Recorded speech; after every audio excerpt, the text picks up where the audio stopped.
নমস্কার বন্ধুরা, বানির হেসেলের রকমারি রান্না নিয়ে আমি চলে এসেছি। আমার চ্যানেলে আপনাদের সবাইকে স্বাগত জানাই। আজকে আমি তৈরি করে দেখাবো একদম অনুষ্ঠান বাড়ির মতো কিভাবে খুব সহজেই ঘরে ফুলকপির রসা তৈরি করা হয়। এটা দুপুরে লাঞ্চ বা ডিনার যে কোনো সময় ভাত বা পরোটার সাথে খেতে পারেন।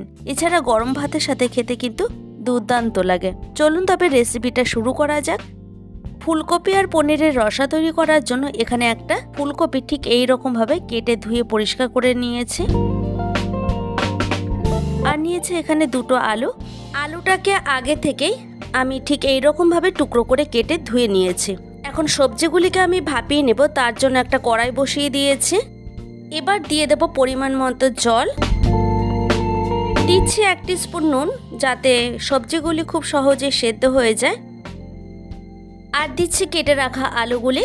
এরপরে এর মধ্যে দিয়ে দেব সেই কেটে নেওয়া ফুলকপিগুলি। এখন গ্যাসের ফ্লেমটাকে একদম হাইতে দিয়ে 2 থেকে 3 মিনিটের মতো ভাপিয়ে নিতে হবে। এবার একটা লিড চাপা দিয়ে দেব। ফিরে এলাম 3 মিনিট পর। এখন লিডটা খুলে দেখিয়ে দিচ্ছি, দেখুন কতটা পরিমাণে সেদ্ধ হয়েছে। এইভাবে যদি আলু আর ফুলকপিগুলিকে সেদ্ধ করা যায় তবে রান্নাটা কিন্তু করতে আর বেশি সময় লাগে না।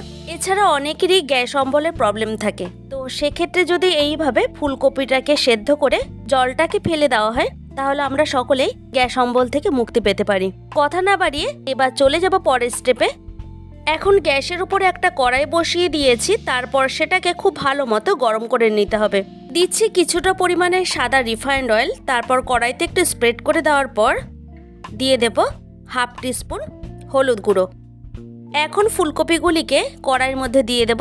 এই পর্যায়ে এসে আমি গ্যাসের ফ্লেমটাকে একদম হাইতে দেব না, তাহলে ফুলকপিগুলি পুড়ে যেতে পারে। ফুলকপিগুলিকে ভাজার সময় আমি মিডিয়ামে দিয়ে ভেজে নিচ্ছি। তো আমার এখানে কপিগুলি ভাজা হয়ে গেছে।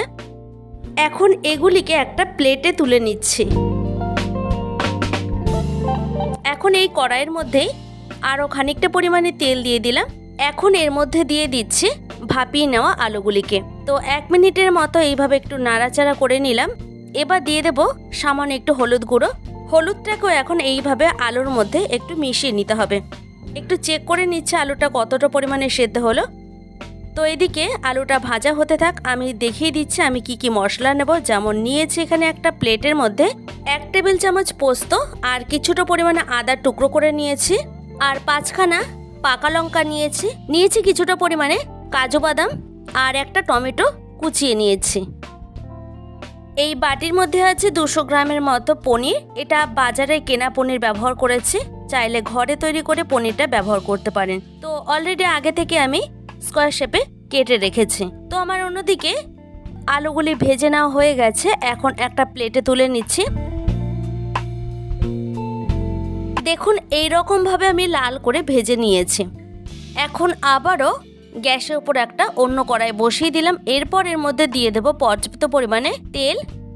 এখন এর মধ্যে আমি পনিরগুলিকে ভেজে তুলে নেব। খুব কড়া করে ভাজলে পনিরগুলি শক্ত হয়ে যেতে পারে, সেক্ষেত্রে ঠিক এই রকম উল্টে পাল্টে নিয়ে 1 মিনিটের মতো ভেজে নিলেই চলবে। তো ভাজা হয়ে গেছে পনিরগুলি, এবার তুলে নেব। এখন ওই কড়াইয়ের মধ্যে দিয়ে দিচ্ছি 1/2 টিস্পুন গোটা জিরে। এটা ফোড়নের জন্য ব্যবহার করলাম। এবার একটা তেজপাতা মাঝখান থেকে ছিঁড়ে তেলের মধ্যে দিয়ে দিলাম।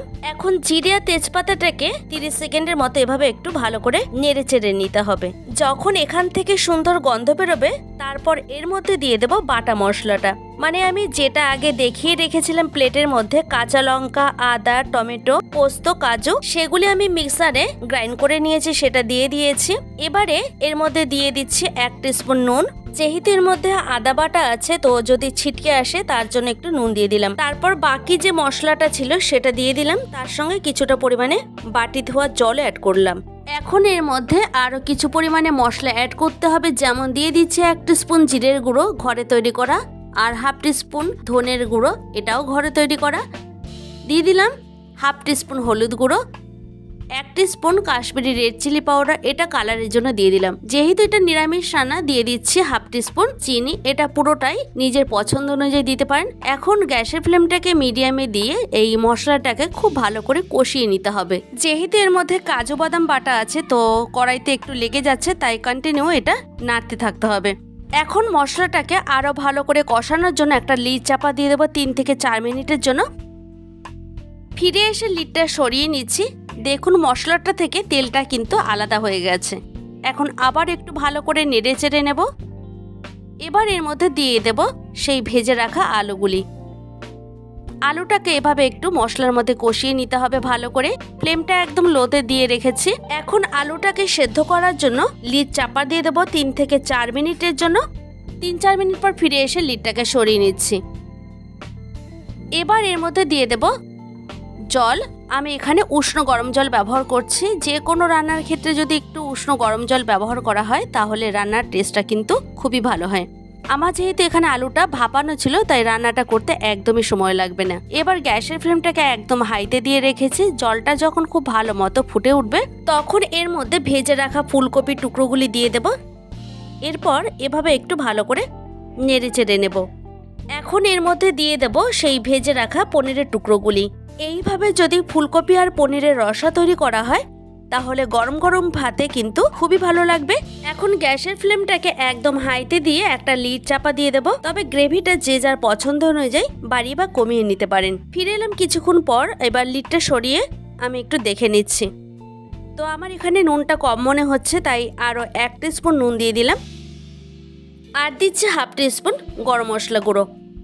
এখন নুন আর গরম মশলাটাকে এভাবে একটু ভালো করে মিশিয়ে নেব যাতে সমস্ত গ্রেভির মধ্যে নুন আর গরম মশলাটা ঠিকঠাক করে ঢুকে যায়। আবারও ঢেকে রাখছি 2 মিনিটের জন্য হাই ফ্লেমে। এবার গ্যাসের ফ্লেমটাকে অফ করে দিয়ে আমি লিডটা সরিয়ে নিচ্ছি। তৈরি হয়ে গেল পনির আর ফুলকপির দারুণ স্বাদের রসা রেসিপি। যদি আমার চ্যানেলে এই রকম আরও নিত্য নতুন ভিডিও পেতে চান তাহলে অবশ্যই আমাকে কমেন্ট করে জানান। আপনাদের একটা লাইক আর একটা কমেন্ট আমাকে আরও এগিয়ে নিয়ে যেতে সাহায্য করবে। দেখা হবে অন্য কোনো ভিডিওতে। ধন্যবাদ।